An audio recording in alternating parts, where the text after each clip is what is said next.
नेपाल में आए भीषण सैलाब के बाद सेना और प्रशासन का अब तक का सबसे बड़ा रेस्क्यू ऑपरेशन चल रहा है। सेना और नेपाल पुलिस के जवान मलबे में दबे लोगों को निकालने में लगे हैं। जेसीबी के जरिए मलबे को हटाया जा रहा है। जो लोग जख्मी हैं उनका अस्पतालों में इलाज चल रहा है। नेपाल में बाढ़ से अब तक 392 लोगों की जान जा चुकी है। करीब 1500 लोग लापता हैं। इनमें से 290 भारतीय नागरिक भी हैं। सबसे ज्यादा चितवन में 137 शव पाए गए। इसके अलावा पूर्वी नवलपरासी में 87, गोरखा में 32, धादिंग में 33, नोआकोट में 28 और तनहू में 28, तो पश्चिमी नवलपरासी में 27 और रसुआ में 17 शव मिले। पुलिस के मुताबिक बाढ़ प्रभावित इलाकों में अब तक 466 घायलों को सुरक्षित निकाला गया। इस बीच नेपाल में गुरुवार रात 9:18 पर 3.2 तीव्रता का भूकंप आया। नेशनल सेंटर फॉर सिस्मोलॉजी के मुताबिक इसका केंद्र 10 किलोमीटर की गहराई में था। भूकंप के इन झटकों से नेपाल में लोग खौफ में आ गए। उन्हें डर है कि कहीं फिर से कोई सैलाबी जैसी आफत ना आ जाए। तो सबसे बड़ा रेस्क्यू ऑपरेशन इस वक्त नेपाल में चल रहा है। 1500 लोग अब भी लापता हैं, जिनकी तलाश की जा रही है। हर गुजरते लम्हे के साथ उनके जिंदा बचने की उम्मीद भी खत्म हो रही है और इसीलिए बहुत तेजी के साथ रेस्क्यू ऑपरेशन चल रहा है। सेना के साथ नेपाल पुलिस के जवान लगातार लोगों को निकालने की कोशिश में लगे हैं। जो जख्मी लोग कहीं कहीं फंसे तो उनको एयरलिफ्ट करके अस्पतालों तक पहुंचाया गया। ये 6 अलग अलग तस्वीरें आपको दिखा रही हैं कि क्या इस वक्त तस्वीर है नेपाल की भयानक तबाही वहां हुई है।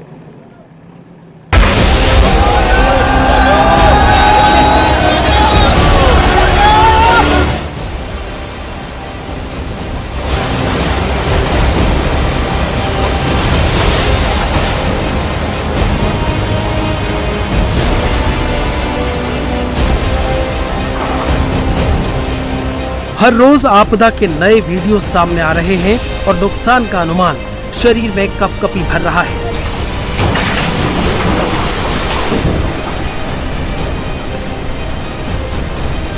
चीन से नेपाल आई महाविनाशकारी तबाही से भारी नुकसान हुआ है।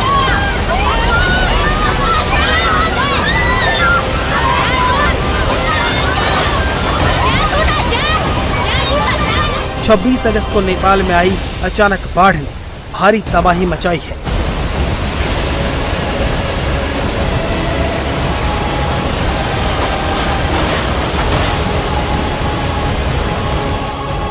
कुछ ही मिनटों के अंदर कई जिंदगियां तबाह हो गई।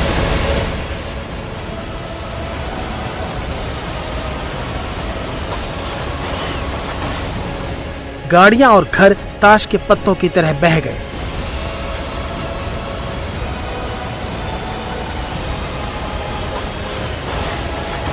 कुछ ही मिनटों में सैकड़ों जिंदगियां मलबे में दब गई। अब हालात ऐसे हैं कि पूरा इलाका खाली पड़ा हुआ है। जहां तक नजर जाएगी सिर्फ मलबे का ढेर नजर आता है। 26 अगस्त को नेपाल में जो हुआ वो कोई साधारण क्लाउड बर्स्ट या फिर बारिश की वजह से नहीं था, बल्कि चीन के शिनजियांग इलाके के चीन और नेपाल की सीमा से 5200 मीटर की ऊंचाई पर जो गेरोंग एरिया है, वहां पर आइस ब्लॉक या फिर डेबरी के फॉर्म में जब ग्लेशियर टकराए तो उसने पूरे रास्ते को ब्लॉक कर दिया। लिंडे रिवर जो कि तिब्बत में पड़ता है, इसको पूरी तरह से ब्लॉक करने के बाद जब तेज बहाव आया तो ये करीबन 1200 मीटर नीचे की तरफ जाने के बाद तेज प्रवाहित होते हुए ये सीधा नेपाल के अंदर घुसा। नेपाल के टिमुरे एरिया जो कि रसुआ पूरे डिस्ट्रिक्ट में पड़ता है, उसको सबसे ज्यादा इसने इफेक्ट पहुंचाया। कुल मिला के 11 ऐसे एरियाज थे जहां पर नदी ने अपना बहाव पूरी तरह से बदल लिया। यही वजह है कि इसका असर दुकानों पर, नदी के मुहाने पर रहने वाले लोगों पर और यहां तक कि जो डैम्स उसके रास्ते पर आए या फिर उसके साथ साथ जो पुल्स ब्रिजेस थे उन सब पर पड़ा और सबको ये अपने साथ बहाता हुआ ले गया। नेपाल में रसुआ के बाद सबसे ज्यादा तबाही नुआकोट में हुई है।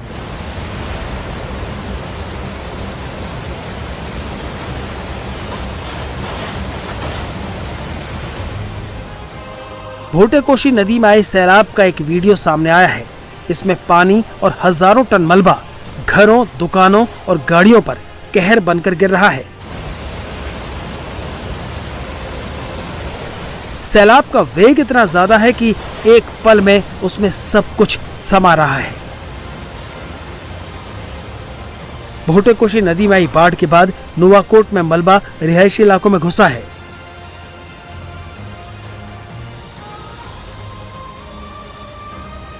हजारों टन मलबे ने त्रिशूली बाजार में बने घर और दुकानों को दफन कर दिया। सरकारी ऑफिस, बैंक, एटीएम, घर, दुकान कुछ भी नहीं बचा।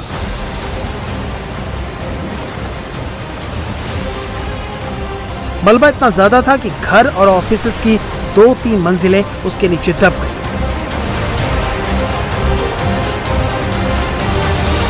ट्रक, कार और 2 व्हीलर्स का तो कुछ पता ही नहीं। सैलाब में कई घर समा गए हैं। पानी के तेज बहाव के साथ आया मलबा घरों में भर गया है। तो लोग यहाँ पर थे, जिनके घर यहाँ पर थे, उनको मौका नहीं मिला कि वो बाहर निकल सके, जिनकी दुकानें यहाँ पर थी। क्या नाम है आपका? मेरा नाम पप्पू कुमार ठाकुर है। आपकी कहाँ पे शॉप थी और अभी क्या हालत है? जो वहाँ पे जो दिख रहे हैं ना आप, हाँ। डूजर है, वहाँ पे भी मेरा दुकान था। अभी अंदर ही है, कोई मालूम नहीं क्या है, नहीं उसमें पूरा भगा कर ले गया है, कुछ नहीं बचा हुआ। कोई पहले से कोई जानकारी थी कि ऐसा? जानकारी नहीं थी पहले से। 5 मिनट पहले खबर आया कि यहाँ पे पानी आने वाला है। बहुत आदमी थे, यहाँ पुल थी नहीं, उसमें लगभग 200 आदमी वीडियो बनाने के लिए बैठे हुए थे। वो भी अंदर मालूम ही नहीं, वो सब बचा कि नहीं बचा, उसके अंदर ही गया, कुछ मालूम नहीं चला अभी तक। जो लोग इस मलबे के नीचे दबे हैं, उनके बचे होने की उम्मीद भी हर बीतते पल के साथ कम होती जा रही है। मलबा हटाने के लिए जेसीबी मशीनें लगाई गई हैं, लेकिन मिट्टी और पत्थर इतना ज्यादा है कि मलबा साफ करने में बहुत वक्त लग रहा है। जेसीबी के जरिए मलबा निकाला जा रहा है, लेकिन स्थिति देखिए कि पानी का बहाव इतनी तेज था कि अपने साथ सब कुछ बहाता हुआ ले गया। ये जो शटर है, शटर के अंदर इस समय मलबा है, क्योंकि फोर्सफुली वो बहुत ही अंदर की तरफ गया। वहीं दूसरी तरफ इधर से आप देखेंगे तो लोगों के जो घर थे, वो घर पूरी तरीके से तहस नहस हो चुके हैं, क्योंकि मलबा आगे है और इस समय काम किया जा रहा है।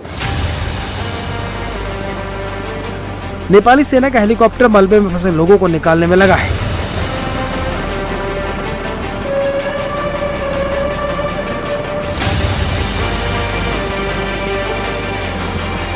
जो लोग घरों की छतों पर फंसे हैं, उन्हें सेना के जवान रस्सियों के सहारे रेस्क्यू कर रहे हैं।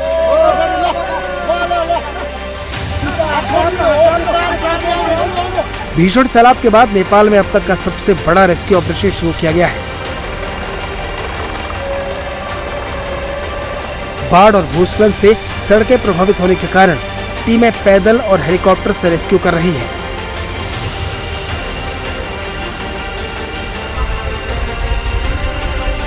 नेपाली आर्मी और प्राइवेट हेलीकॉप्टर्स की मदद से लोगों को निकाला जा रहा है। अब तक करीब 70 उड़ानें भरकर 351 लोगों को सुरक्षित निकाला गया है।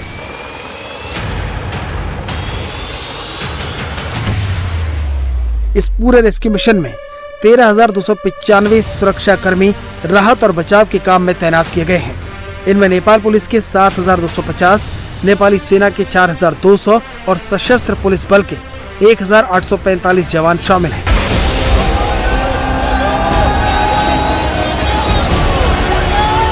नेपाल में आई इस विनाशकारी आपदा पर पीएम बालन शाह खुद नजर रख रहे हैं। गुरुवार को उन्होंने बाढ़ प्रभावित नुवाकोट जिले का दौरा किया। उन्होंने बट्टार बाजार में आर्मी ट्रेनिंग सेंटर पहुंचकर बाढ़ से बने हालात और राहत बचाव अभियान की जानकारी ली। नेपाल में फ्लैश फ्लड से भारत को काफी नुकसान हुआ है। 290 भारतीयों से अब तक संपर्क नहीं हो पाया। ये वो लोग हैं जो कैलाश मानसरोवर की यात्रा पर गए या फिर नेपाल घूमने गए। इस बीच 84 भारतीयों को सुरक्षित बचा लिया गया। इनमें Trishuli one hydro power project के 63 कर्मचारी और तमिलनाडु के 21 लोग शामिल हैं। साथ ही विदेश मंत्रालय ने तिब्बत की तरफ मौजूद लगभग 200 भारतीय नागरिकों ने वहां से निकलने के लिए भारत से मदद मांगी।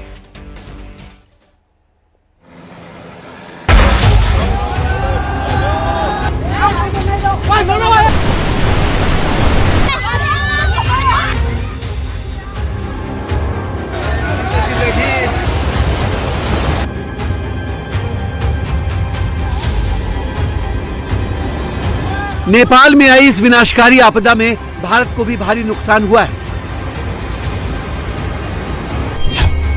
भारत के 290 लोगों से अभी तक संपर्क नहीं हो पाया है। इस बीच 84 भारतीय नागरिकों को बचाया गया है, जिनमें Trishuli run of river hydro electric project में काम करने वाले 63 कर्मचारी और तमिलनाडु के 21 लोग शामिल हैं। साथ ही विदेश मंत्रालय ने तिब्बत की तरफ मौजूद लगभग 200 भारतीय नागरिकों के वहां से निकालने के लिए मदद मांगी है। सबसे पहला कि जो भारतीय नागरिक हैं वहाँ पर जो इस त्रासदी में जिसपे जो अभी तक जिसको पाया नहीं जा रहा है, जिससे कांटेक्ट नहीं कर पाया जा रहा है हम लोग, वो 288 का एक फिगर है। इसमें 73 भारतीय नागरिक हैं जो कि त्रिशूली पावर प्रोजेक्ट में काम कर रहे हैं और हमारा एम्बेसी जो वहाँ का प्रोजेक्ट का हेड है उनसे टच में है। दूसरा ग्रुप है एक 37 लोगों का और 39 लोगों का जो तमिलनाडु से हैं। ये सम्राट ट्रैवल के जरिए कैलाश मानसरोवर यात्रा पे गए थे। तीसरा ग्रुप जो है 32 लोगों का है वेस्ट बंगाल से, पश्चिम बंगाल से, जो कि सम्राट ट्रैवल के जरिए कैलाश मानसरोवर यात्रा पे गए। चौथा ग्रुप जो है वो 61 लोगों का है जो विभिन्न राज्यों से गए हैं और ये रिचा ट्रैवल टूर्स के माध्यम से वहाँ गए। और पांचवा जो ग्रुप है जिसके बारे में मैं जिक्र कर रहा था पहले, वो 33 भारतीय नागरिकों का है जो केरल से हैं। तो ये 5 समूह, मोटा मोटा समूह ये है जो कि 288 का जो मैंने आंकड़ा दिया उसमें बैठते हैं। इसके अलावा चीनी, चूँकि कैलाश मानसरोवर यात्रा के लिए चीन में जाना पड़ता है, तो वहाँ भी कई एक लोग हैं जो वहाँ पर अभी चूँकि इतना बड़ा त्रासदी हुआ है, डिजास्टर हुआ है, तो लोग वहाँ पर फंसे हुए हैं। करीबन 200 का आंकड़ा है। हमारी एम्बेसी वहाँ के सरकार से, स्थानीय इकाइयों से बातचीत कर रही है कि किस प्रकार से उसको वहाँ से निकाला जाए। नेपाल में आई इस विनाशकारी आपदा में फंसे भारतीयों को मदद के लिए विदेश मंत्रालय ने दिल्ली में एक कंट्रोल रूम बनाया है। नेपाल में बाढ़ की वजह से कई इलाकों में हालात खराब हैं। महाराष्ट्र के कुछ पर्यटक भी वहाँ फंस गए हैं। महाराष्ट्र के मुख्यमंत्री देवेंद्र फडणवीस ने गुरुवार को इन पर्यटकों से वीडियो कॉल के जरिए बातचीत की। उन्होंने पर्यटकों का हाल जाना। मुख्यमंत्री ने पर्यटकों को भरोसा दिलाया कि उन्हें घबराने की जरूरत नहीं है, सरकार उनके साथ है। पर्यटकों से सुरक्षित रहने और धैर्य बनाए रखने के लिए कहा। किती लोक आहेत आपण तिकडे? 4 लोक आहेत. बरं बरं बरं. आणि आपल्या महाराष्ट्रातले किती लोक आहेत आपले? 115 लोक आहेत. 115 लोक सगळे आपल्या महाराष्ट्रातले आहेत. तुमचे काय आता? काही सगळे इकडले. बरं बरं सगळे नागपूरचे आहेत. बरं बरं बरं ठीक है। त्यांना तात्काळ संपर्क साधतो आम्ही। और यहाँ पे थोड़ा फंसे हैं, आपका मदद चाहिए सर। पूरी मदद करेंगे, आप चिंता मत करो, आप चिंता मत करिए। सबको मैं वापिस लाता हूँ, बराबर लाता हूँ। व्यवस्था हम पूरी कर रहे हैं, आप चिंता मत करिए। नेपाल बाढ़ में महाराष्ट्र के कम से कम 115 पर्यटकों के वहां फंसे होने की आशंका जताई जा रही है। इनमें से 61 पर्यटक रिचा ट्रेवल्स प्राइवेट लिमिटेड नाम की ट्रेवल एजेंसी के जरिए यात्रा पर गए थे।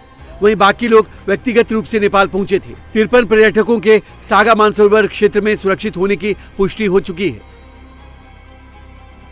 कैलाश मानसरोवर यात्रा के लिए नेपाल गए कई श्रद्धालुओं समेत 130 से ज्यादा भारतीय वहां अचानक आई बाढ़ में भारी तबाही मचने के बाद से लापता हैं। ईशा फाउंडेशन के 77 सदस्य लापता हैं, जो इमिग्रेशन सेंटर पर मौजूद थे। इसके संस्थापक सदगुरु जग्गी वासुदेव ने कहा कि इमिग्रेशन दफ्तर में मौजूद लोगों में से किसी के बारे में कोई जानकारी नहीं मिली है। नेपाल में पश्चिम बंगाल के 32 तीर्थयात्री फंसे हैं। उन्हीं में से कोलकाता की रहने वाली 65 साल की सुष्मिता भट्टाचार्य भी हैं। परिवार वालों का कहना है कि बाढ़ आने के बाद से जिस टूर ऑपरेटर के जरिए वो यात्रा पर गई थी, उनसे कोई संपर्क नहीं हो पा रहा है। जो एजेंसी है उनके साथ बात हुआ है और उन्होंने ये बताया कि कल को उन लोगों ने जो होटल में था वहाँ से 6:30 बजे चेकआउट किए और तिब्बत बॉर्डर के लिए स्टार्ट किया था। That was the last information I got from the agency. पहले जो बुकिंग की थी तब मुझे नहीं बताई, तब पापा और मेरी वाइफ को बताई थी, क्योंकि वो लोग शायद उतना माना नहीं करते जो मैं करता, क्योंकि मुझे पता है कि क्या क्या इश्यूज हो सकता है उधर। वो लोग भी मना कर सकती थी, बट मेरे तरह जैसे वोकल नहीं थे शायद, तो मुझे बाद में बताया पोस्ट बुकिंग। क्या वजह कि आप नहीं चाहते थे कि वो जाए? मतलब मानसरोवर का टेरेन बहुत डिफिकल्ट है और 5,000 5,500 फीट की ऊंचाई है, तो उसमें ब्रीदिंग प्रॉब्लम भी हो सकती है। और mummy she is retired now, तो physical fitness capacity I was little doubtful कि वो कर पाएगी कि या नहीं कर पाएगी, तो इसी वजह से आई वाज लिटिल डाउटफुल कि।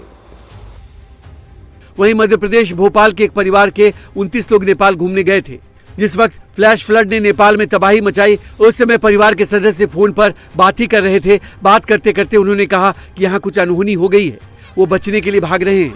इतना कहते ही फोन कट गया। तब से उनकी कोई जानकारी नहीं मिल पा रही है। हर गुजरते वक्त के साथ परिवार वालों की चिंता बढ़ती जा रही है। खाना खाने के लिए जहाँ रुके थे, उसके बाद उनको ये पता चला कि उधर से बाढ़ आ रही है, यहाँ सबको खतरा है कि अपने अपने जान बचाव करके पूरा खाने के थाली छोड़ के, मतलब जो भी झोला जमटा बस पूरा छोड़ के वो लोग पहाड़ चढ़े। पहाड़ चढ़ने के बाद तो किसी के घर के छत में जाके वो लोग रुके हैं कि हम शायद यहाँ सुरक्षित रहेंगे, बच जाएंगे करके। में जाने के बाद फिर किसी फोन करके कांटेक्ट करा कि मतलब हमारी बस तो चली गई है, अब हम लोग छत में आके रुके हैं, अब हमारा भी जान खतरा है, अब हम लोग नहीं बच पाएंगे, हमारे बच्चे को देखभाल कर लेना करके फिर उन लोग ने खुद ने फोन लगा लिया था। तो बस इतनी बात हुई। बात करते करते फोन रख भी नहीं पाए थे। फिर जब से मतलब कोई कांटेक्ट ही नहीं कट हो पाया था, नहीं हो पाया था। बस इतने मुंह से निकला उनको आधा घर डूब चुका है, अब हम लोग नहीं बच पाएंगे, हमारे बच्चे को देख लेना करके। 29 लोगों में से कोई बस तक की, इतनी बड़ी बस है, बस का भी कोई आता पता नहीं है, और 29 लोगों में से एक भी किसी का कोई पता नहीं है, बॉडी तक नहीं मिली अभी तक। गुजरात के रहने वाले विमल पटेल अपनी पत्नी के साथ कैलाश मानसरोवर की यात्रा पर गए थे। जिस वक्त सैलाब आया, वो लोग ग्योरिंग पोर्ट के इमिग्रेशन कॉम्प्लेक्स में मौजूद थे। विमल के परिवार वालों का कहना है कि तब से उनसे कोई संपर्क नहीं हो पा रहा है। 16 तारीख को नेपाल गए थे वो विमल पटेल और जमीनाबेन पटेल, दोनों नेपाल गए थे। पुष्टासन को यहाँ पे हमारे साथ रख के गए थे, और उसके बाद जो नेपाल घूम के वो 10 दिन के बाद वो मानसरोवर जाने वाले थे, इसलिए वो चाइना की एम्बेसी है उसमें वीजा लेने के लिए गए थे। उसके बाद उसका कोई कांटेक्ट नहीं हुआ था। वो जो एजेंट यहाँ के लोकल है उसने हमें संपर्क किया था, उसने बोला कि यहाँ तुम्हारे भाई और भाभी का कोई संपर्क नहीं हो रहा है, तुम भी तय करना, हम तय कर रहे हैं। नेपाल में लापता भारतीयों का पता लगाने के लिए काठमांडू स्थित भारतीय दूतावास और तमिलनाडु, केरलम, राजस्थान, उत्तर प्रदेश समेत कई राज्यों ने हेल्पलाइन शुरू की है। भारत सरकार लगातार नेपाल और तिब्बत में अधिकारियों के संपर्क में है। जो भी भारतीय जहां हैं, उनकी लोकेशन को ट्रेस किया जा रहा है। नेपाल में 26 अगस्त को आए विनाशकारी सैलाब के बाद अब भी खतरा टला नहीं। नेपाल की नेशनल डिजास्टर मैनेजमेंट अथॉरिटी ने एक नया अलर्ट जारी किया है। NDRRMA ने कहा कि रसुआगढ़ी बॉर्डर से 18 किलोमीटर ऊपर तिब्बत के लहंदे नदी में एक नई बैरियर झील बन गई है, जिसकी वजह से लहंदे नदी का रास्ता अब भी रुका हुआ है। नदी की जो रुकावट है, अगर ये हटती है और पानी वहां से फिर रिलीज होता है तो ये एक बड़ा खतरा हो सकता है। ये झील करीब 0.11 वर्ग किलोमीटर के इलाके में फैली हुई है। इसमें करीब 200 करोड़ लीटर पानी है। अगले 3 दिनों में 300 करोड़ लीटर और पानी इसमें आ जाएगा। अगर झील में जो रुकावट है वो टूटी तो नेपाल के भोटे, कोशी और त्रिशूली नदी में फिर से अचानक बाढ़ आ सकती है। और इसी खतरे को देखते हुए नेपाल प्रशासन ने निचले इलाकों में रहने वाले लोगों को सुरक्षित जगहों पर जाने के लिए कहा। तो जो एक और खतरा मंडरा रहा है नेपाल पर वो यही है कि ऊपर जो रसुआगढ़ी से ऊपर का जो हिस्सा है, तकरीबन 18 किलोमीटर के फासले पर ऊंचाई पर एक झील सी बन गई है, जहां पर अभी 100 करोड़ लीटर पानी है और अगले कुछ दिनों में यहाँ पर 300 करोड़ लीटर पानी हो जाएगा। लेकिन ये जो झील है, एक रुकावट की वजह से यहाँ पर पानी रुका हुआ है, और ये रुकावट अगर हटती है, ये पानी फोर्स के साथ नीचे आता है तो बड़ी तबाही की वजह बन सकती है।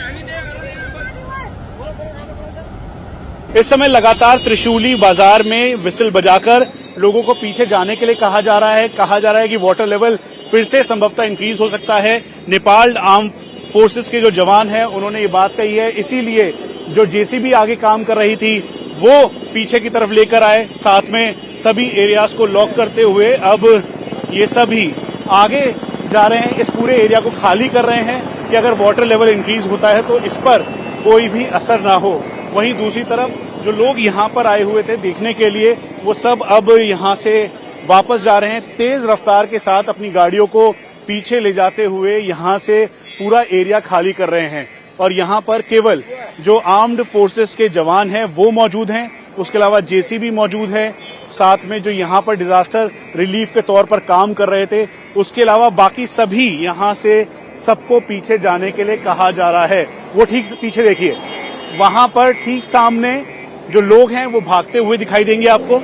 और ये इस समय की सिचुएशन त्रिशूली बाजार की है, जहां पर जानकारी मिली कि वाटर लेवल इंक्रीज संभवतः हो सकता है और उसके तुरंत बाद ही लोग यहां से इस पूरे एरिया को खाली करना इन्होंने शुरू कर दिया है।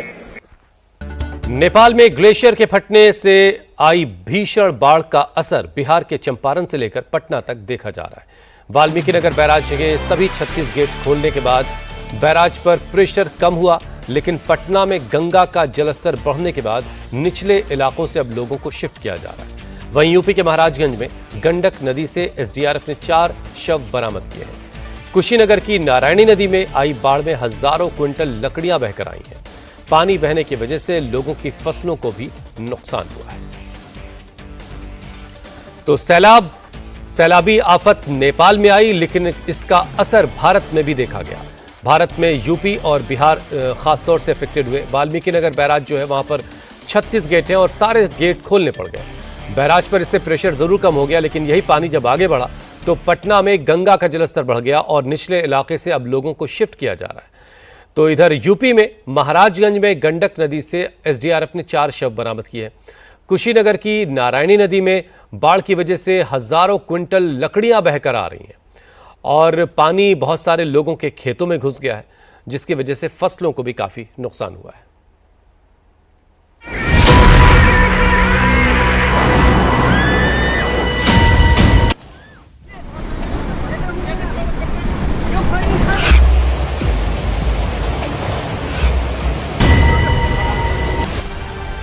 पटना में गंगा नदी के निचले इलाकों में पानी भरने लगा है।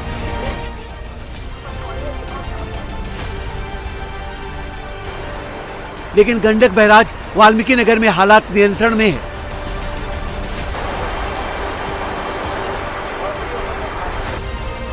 यूपी के कुशीनगर में नेपाल से बहकर हजारों क्विंटल लकड़ियां नदी में आ गई हैं।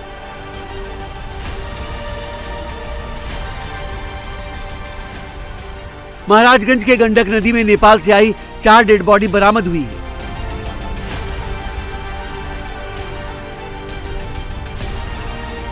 वाराणसी के दशाश्वमेध घाट पर बाढ़ पीड़ितों की रक्षा के लिए गंगा आरती हो रही है।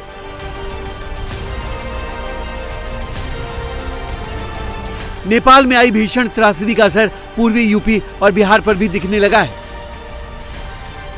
वाल्मीकिनगर के गंडक बैराज में सिचुएशन को नॉर्मल करने के लिए सभी 36 गेट खोल दिए गए, तो पटना में गंगा के निचले इलाकों से लोगों को शिफ्ट करना पड़ा।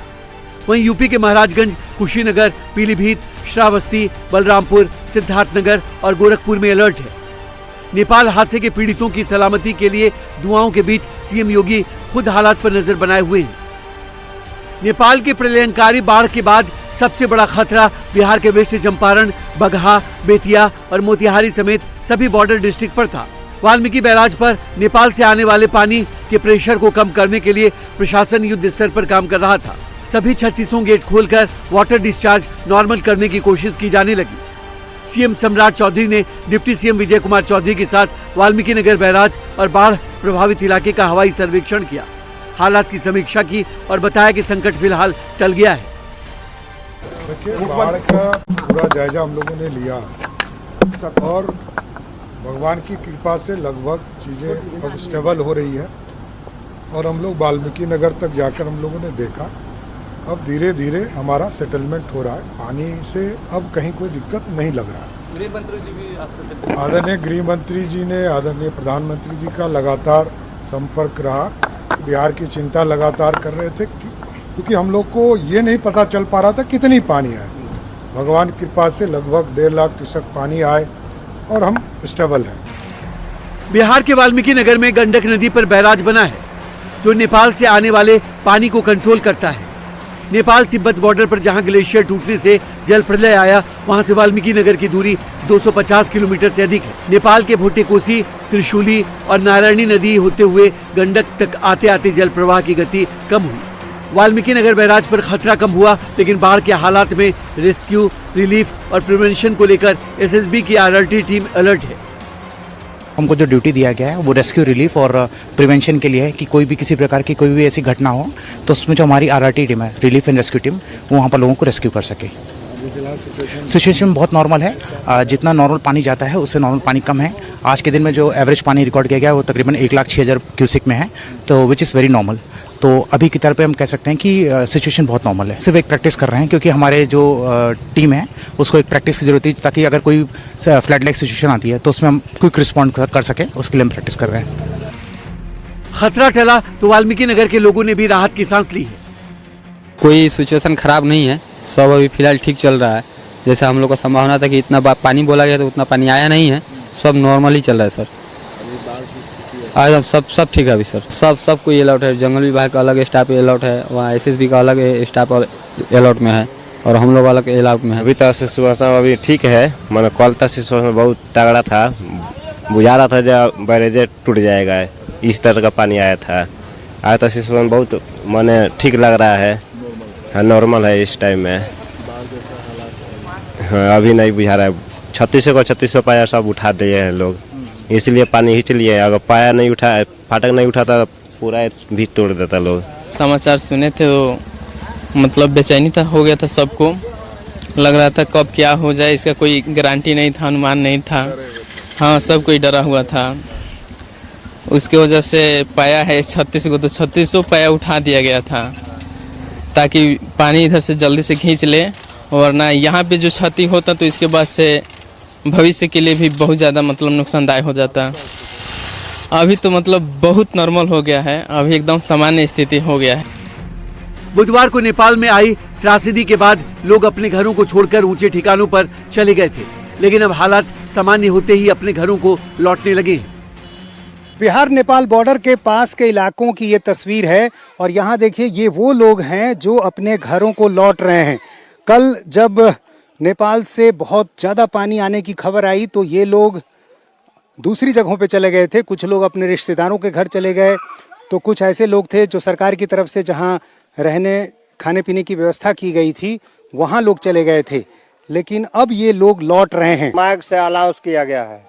हाँ जी, इतना पानी आ रहा है, सारा लोग गांव छोड़ दे। अच्छा। हाँ, तो इसी में कोई रह गया है और सारा लोग गांव छोड़कर किसी रिश्तेदार के यहाँ गया है और कोई कहीं जाकर ऊंचा स्थान लेकर रहा है। पूरा लोग एका दुका के छोड़ के, बाकी मर्दाना लोग इधर थे, बाकी औरत लोग सब इधर शिफ्ट हो गया था। अच्छा। अपना जानवर को देखने के लिए, देख रेख करने के लिए यहाँ लोग थे, बाकी सब लोग चले गए थे। पानी बढ़ेगा फिर जाएंगे, क्या करेंगे? अच्छा, फिर पानी बढ़ेगा तो फिर जाएंगे। अलर्ट होता है, पहले बताया जाता है, वहाँ बैरेज पर से पानी खोलने से पहले बताया जाता है कि लोग सतर्क हो जाते हैं। वाल्मीकि नगर में बैराज पर प्रेशर कम करने के लिए सभी 36 गेट खोले गए थे। इसका असर पटना तक देखा गया। यहाँ गंगा किनारे निचले इलाकों में पानी भरने लगा, जिसके बाद लोग अपने घरों और सामान को सुरक्षित जगहों पर ले जाने लगे। यूपी के कुशीनगर में नारायणी नदी में बहती हजारों क्विंटल लकड़ियां बता रही हैं कि तिब्बत के ग्लेशियर से लेकर कुशीनगर तक पानी के प्रवाह में जो कुछ भी आया बहता चला गया। नेपाल में बाढ़ को देखते हुए यूपी में भी महाराजगंज, कुशीनगर, पीलीभीत, श्रावस्ती, बलरामपुर, सिद्धार्थनगर और गोरखपुर को अलर्ट पर रखा गया था, लेकिन इन जिलों में अभी तक हालात नॉर्मल है। हालांकि लोगों की फसलें डूब गई हैं, लेकिन रिहायशी इलाके सुरक्षित हैं। कुशीनगर में नारायणी नदी या यूँ कहा जाए गंडक नदी ने किस तरीके से नेपाल के 1 लाख क्यूसेक टन से ज़्यादा जो पानी आया है उसके बाद किस तरीके का रूप लिया है, आप फिलहाल यहाँ पर देखिए। काफ़ी सारी जो फसल है वो फसल बर्बाद हो रही है, गन्ने की जो फसल है वो बर्बाद हो रही है। और आप अगर मेरे बाएं तरफ देखेंगे तो गन्ने की पूरी फसल कटान में कट चुकी है, लोगों की फसल बर्बाद हो चुकी है, लेकिन जो प्रशासन ने इंतजाम किए हैं, जो जिला प्रशासन ने इंतजाम किए हैं, जो एसडीआरएफ के साथ मिलकर के सिंचाई विभाग इंतजाम कर रहा है, उसका असर ये है कि कम से कम जहां पहले बहुत सारे रिहायशी मकान डूब जाया करते थे, कट जाया करते थे, बिखर जाया करते थे पानी में, पूरी तरीके से यहाँ पर आबादी उसके अधीन आ जाती थी, अब कम से कम यहाँ की जो स्थिति है वो थोड़ी डिफरेंट हुई है, अलग हुई है, क्योंकि बाढ़ विभाग ने, सिंचाई विभाग ने और बाकी एजेंसीज ने मिलकर के जो कार्य किया है, उस कार्य से एक बात तो बिल्कुल स्पष्ट हो जाती है कि कुशीनगर का ये इलाका फिलहाल बाढ़ की चपेट में नहीं आएगा। इस तरीके का दावा है यहाँ के अधिकारियों का। नेपाल से आने वाला पानी अपने साथ त्रासदी के निशान भी ला रहा है। बाढ़ की चपेट में आए लोगों के शव नदी के साथ बहकर आ रहे हैं। महाराजगंज में एसडीआरएफ की टीम ने पानी में बहते 4 डेड बॉडी बरामद की है। गंडक नदी में जो हम बोट द्वारा अभी रेस्क्यू जो कर रहे हैं, उसमें बहुत सारे जो डेड बॉडी हैं पानी के द्वारा बह के जा रही हैं, उसको हम रिलीव कर रहे हैं और जो यहाँ के जो लोकल प्रशासन है उनको हम सपोर्ट कर रहे हैं। पानी की रफ्तार कम होने से फौरी राहत तो मिली है, लेकिन यूपी सरकार ने बिहार और नेपाल सीमा से सटे कुशीनगर और महाराजगंज दोनों जिलों को हाई अलर्ट पर रखा है। सीएम योगी खुद हालात पर नजर बनाए हुए हैं, तो एसडीआरएफ अलर्ट पर, जिससे कि विपरीत परिस्थिति से निपटने के लिए तत्काल कदम उठाए जा सके। बिहार सरकार और प्रोटेस्ट कर रहे छात्रों के बीच वार्ता सफल होने के बाद गर्दनीबाग में धरने पर बैठे छात्रों ने प्रोटेस्ट खत्म कर दिया। बिहार सरकार ने छात्रों की सभी बड़ी मांगे मान ली हैं। अब TRE 4 की परीक्षा में पीटी और मेंस की 2 परीक्षा की जगह सिर्फ एक एग्जाम होगा। छात्र एकल परीक्षा की मांग कर रहे थे। छात्रों की मांग माने जाने के बाद छात्रों ने जश्न मनाया, सीएम का शुक्रिया अदा किया। वहीं सीएम सम्राट चौधरी ने छात्रों की मांगों को लेकर एक्स पोस्ट पर जानकारी दी और लिखा, सरकार शुरू से ही छात्रों को लेकर गंभीर रही है। अब छात्रों की मांगों के संबंध में फैसला लिया गया है। इस बार TRE 4 परीक्षा एक फेज में होगी। इसके साथ ही 9 और महत्वपूर्ण फैसले लिए गए हैं। प्रोटेस्ट कर रहे छात्रों ने कहा, सीएम ने अभ्यर्थियों को रक्षाबंधन गिफ्ट दिया है। बिहार के छात्र नौजवानों की बहुत बड़ी जीत हुई है।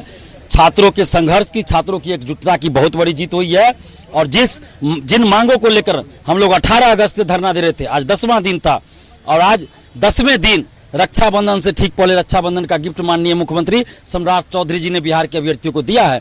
TRE 4 में एकल परीक्षा लागू हुई, 1 कैंडिडेट 1 रिजल्ट लागू हुआ, जिसके लिए 2023 से अभ्यर्थी संघर्ष कर रहे थे, लेकिन आज वो लागू हुआ है। 1 कैंडिडेट 1 रिजल्ट, वो एकल परीक्षा लागू हुई। TRE 1, 2, 3 की तरह डोमिसाइल पूरी तरह लागू किया गया है। ये छात्रों की बहुत बड़ी जीत है और TRE 4 के अभ्यर्थियों की जीत है, बिहार के छात्र नौजवानों की जीत है। इसके अलावा BSSC से संविदा वेटेज हटाने को लेकर भी सहमति बनी है। उसका एग्जाम डेट भी BSSC का घोषित होगा। लाइब्रेरियन की बहाली निकाली जाएगी। दरोगा सिपाही BSSC में पारदर्शिता लाई जाएगी। 1799 दरोगा मेंस में धांधली की जांच होगी और अभी फिजिकल टेस्ट उसका रोक दिया जाएगा और 17वीं BPSC में धांधली की भी जांच की जाएगी। लाइब्रेरियन की बहाली भी निकाली जाएगी। AEDO की परीक्षा तिथि घोषित होगी और बेल्ट्रॉन के लिए भी सेकेंड लिस्ट की जो बात है उस पर भी विचार किया जाएगा। अब हम लोग का धरना प्रदर्शन यहाँ से समाप्त हो रहा है। JSSC CGL परीक्षा में धांधली की जांच कर रही झारखंड CID की SIT ने दिल्ली से 2 आरोपियों को गिरफ्तार किया। गिरफ्तार आरोपियों की पहचान सोमेश प्रकाश और राहुल के तौर पर हुई। दोनों परीक्षा संचालन से जुड़ी तकनीकी और प्रबंधन की जिम्मेदारी संभालने वाली एजेंसी से जुड़े हैं। इस मामले की जांच के दौरान जुटाए गए डिजिटल एविडेंस और आरोपियों की गतिविधियों की जांच में आरोपी सोमेश और राहुल की भूमिका संदिग्ध पाई गई। SIT अब ये जानने में लगी है कि दोनों आरोपियों ने किस स्तर पर एग्जाम की गोपनीय जानकारियां हासिल की और उसे आगे किसके जरिए पहुंचाया। गिरफ्तारी के बाद दोनों से CID पूछताछ कर रही है। JSSC CGL परीक्षा में धांधली की जांच कर रही झारखंड CID की SIT ने दिल्ली से 2 आरोपियों को गिरफ्तार किया। गिरफ्तार आरोपियों की पहचान सोमेश प्रकाश और राहुल के तौर पर हुई। दोनों परीक्षा संचालन से जुड़ी तकनीकी और प्रबंधन की जिम्मेदारी संभालने वाली एजेंसी से जुड़े हैं। इस मामले की जांच के दौरान जुटाए गए डिजिटल एविडेंस और आरोपियों की गतिविधियों की जांच में आरोपी सोमेश और राहुल की भूमिका संदिग्ध पाई गई। SIT अब ये जानने में लगी है कि दोनों आरोपियों ने किस स्तर पर एग्जाम की गोपनीय जानकारियां हासिल की और उसे आगे किसके जरिए पहुंचाया। गिरफ्तारी के बाद दोनों से CID पूछताछ कर रही है। आज सुबह की एक और बड़ी खबर, दिल्ली के मुस्कान मर्डर केस में वांटेड बदमाश आकिब पुलिस एनकाउंटर में गोली लगने से घायल हुआ है। दिल्ली पुलिस के स्पेशल स्टाफ को आरोपी इमरान के आने की खबर मिली थी, जिसके बाद स्पेशल स्टाफ की टीम ने ट्रैप लगाया। साथ ही राजौरी गार्डन के नाला रोड पर उसी दौरान पुलिस को देखते ही उसने फायरिंग कर दी। पुलिस ने जवाबी फायर किया, जिसमें उसके पैर में गोली लगी। इसके बाद उसको काबू में कर लिया गया। उसे गिरफ्तार कर अस्पताल में भर्ती करवाया गया। इस बीच एफएसएल की टीम ने एनकाउंटर वाली जगह से सबूत इकट्ठा किए। तिलक नगर के महावीर नगर में बुधवार की रात घर में घुसकर 21 साल की एक छात्रा सोशल मीडिया इन्फ्लुएंसर मुस्कान की चाकू से गोदकर हत्या करने के बाद इमरान फरार था। शुरुआती जांच में पता चला कि मृतका की 1.5 साल से आरोपी की जान पहचान थी। आशंका है कि दूसरे से दोस्ती के शक में आरोपी ने उसकी हत्या कर दी। पुलिस की शुरुआती जांच में पता चला कि आरोपी इमरान ड्रग एडिक्ट है और उस पर गैर इरादतन हत्या की कोशिश का मामला दर्ज है।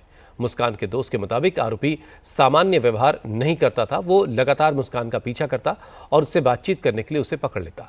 बातचीत नहीं करने पर वो लगातार उसको परेशान कर रहा था। आज रक्षाबंधन का त्योहार है। जमकर मिठाई की खरीद हो रही है। साथ ही पूरे देश में मिलावटखोरों के खिलाफ भी कड़ी कार्रवाई हो रही है। पिछले 24 घंटे में यूपी से लेकर एमपी तक मिलावटखोरों के खिलाफ जमकर एक्शन हुआ। मध्य प्रदेश के देवास में जिला प्रशासन ने बड़ी कार्रवाई करते हुए 900 किलो से ज्यादा मिठाई जब्त कर ली। ये मिठाई ऐसे मावे से बनाई गई थी जो एमपी में बैन कर दिया गया है। आज भी छापेमारी की कार्रवाई चल रही है। इसके साथ ही लखनऊ में प्रशासन ने बिना लाइसेंस वाली मिठाई की फैक्ट्री पर छापा मारा। खोया और नकली तेल बरामद किया। मिर्जापुर, बुलंदशहर, गाजियाबाद में भी इस तरह की कार्रवाई हुई है।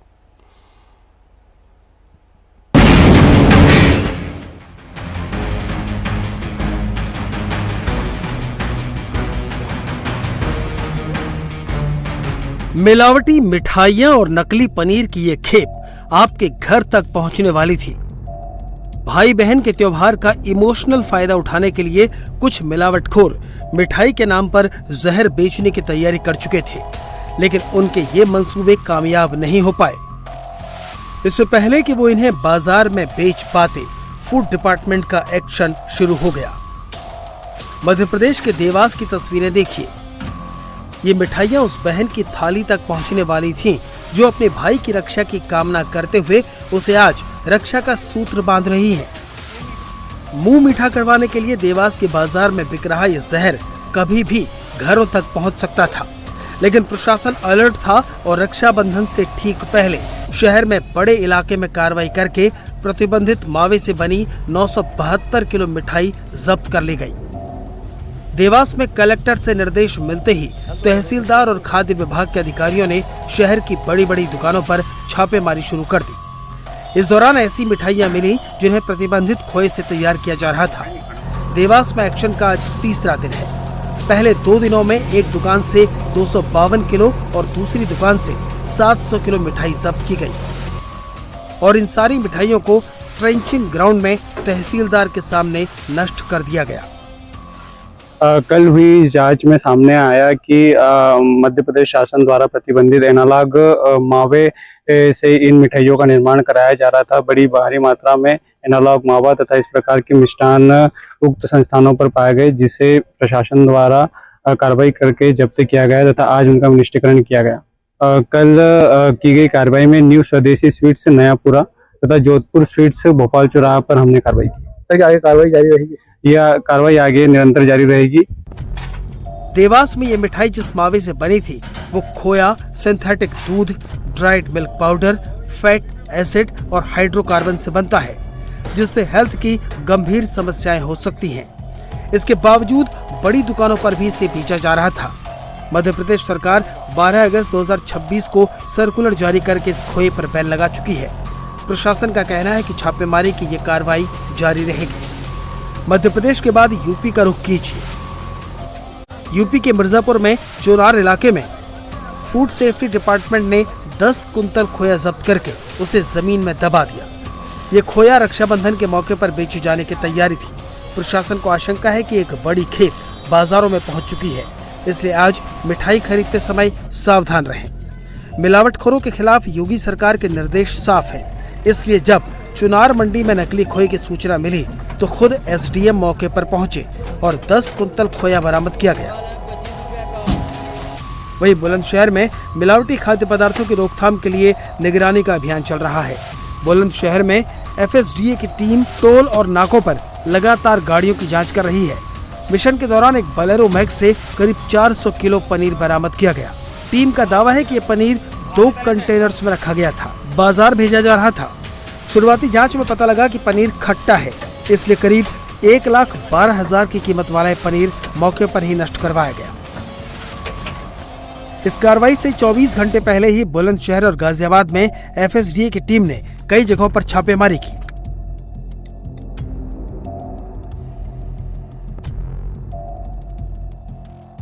खाद्य सुरक्षा विभाग की टीम ने बुलंदशहर के सिकंदराबाद में सिंघल स्वीट्स पर छापेमारी की। रेड के दौरान मिठाई की दुकान से अलग अलग नमूने इकट्ठे किए गए और उन्हें जांच के लिए लैब में भेजा गया। इसके साथ ही मिठाई की दुकान पर गंदगी समेत कई तरह की खामियां नजर आई थी, जिसको लेकर फूड सेफ्टी डिपार्टमेंट के अधिकारियों ने दुकानदार को सुधार करने के निर्देश दिए। वहीं बुलंदशहर के जहांगीराबाद स्थित मिठाई बनाने की एक फैक्ट्री में भी खाद्य विभाग की टीम ने कार्रवाई की थी। इस फैक्ट्री में बर्फी और घेवर बनाए जा रहे थे। दोनों ही मिठाइयों की क्वालिटी में खाद्य विभाग के अधिकारियों को कमी लगी। जांच के बाद 35 किलो पुरानी मिठाई को मौके पर नष्ट करवा दिया गया। 24 घंटे पहले एक्शन गाजियाबाद में भी हुआ था, जहां फूड सेफ्टी डिपार्टमेंट के अफसर और पुलिस की जॉइंट टीम ने नकली मावा बनाने वाली एक फैक्ट्री का भंडाफोड़ किया। भोजपुर थाना क्षेत्र के कलछीना गांव में छापेमारी के दौरान मौके से भारी मात्रा में नकली मावा, खतरनाक केमिकल और उपकरण बरामद किए गए। आप जानकर हैरान हो जाएंगे, इस फैक्ट्री में ऐसे केमिकल का इस्तेमाल किया जा रहा था जो शवों को सुरक्षित रखने में इस्तेमाल होता है। राजधानी लखनऊ में तो एक ऐसी मिठाई की फैक्ट्री पर छापा मारा गया जिसके पास लाइसेंस ही नहीं था। यहाँ से 2 क्विंटल जहरीली मिठाई नष्ट की गई और 180 लीटर तेल सीज किया गया। खाद्य सुरक्षा विभाग की टीम ने शहर के नीवा कासिमखेड़ा में मिठाई फैक्ट्री पर छापा मारा। बिना फूड लाइसेंस के चल रही इस फैक्ट्री को टीम ने बंद करा दिया। क्वालिटी की जांच के लिए मौके से peda, skimmed milk powder, refined soybean तेल और चांदी के वर्क के सैंपल भी लिए। लैब रिपोर्ट आने के बाद और सख्त कार्रवाई हो सकती है। रक्षाबंधन से पहले विभाग के ताबड़तोड़ एक्शन से मिलावटखोरों में हड़कंप है।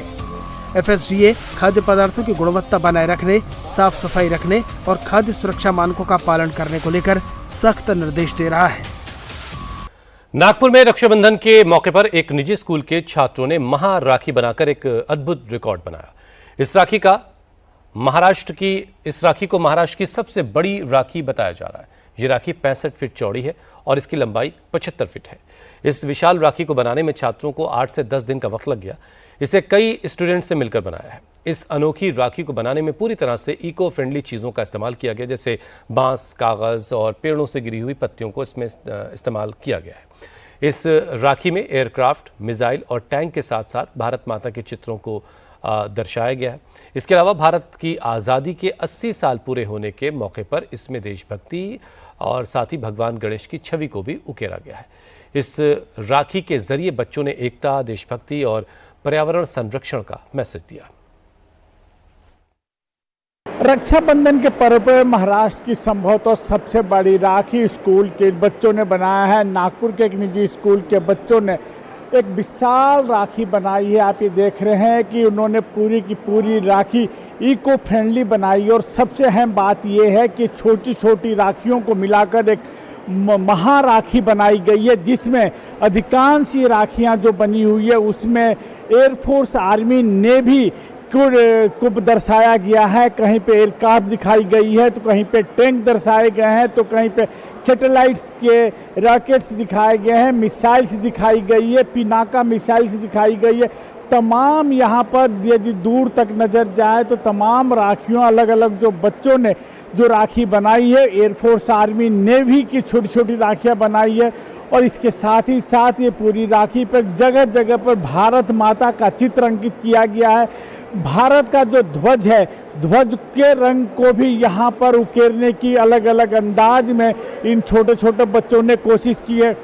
जहाँ तक राखी की अन्य बातों की बात की जाए तो पर्यावरण का किस प्रकार का संरक्षण किया जाए, पर्यावरण से किस प्रकार से काम किया जाए, उसको लेकर इको फ्रेंडली राखी, पत्तों का इस्तेमाल किया गया है, जूट का इस्तेमाल किया गया, लकड़ियों का इस्तेमाल किया गया और जो वेस्ट मटेरियल रहता है उन तमाम चीज़ों से इन बच्चों ने ये राखी बनाई है।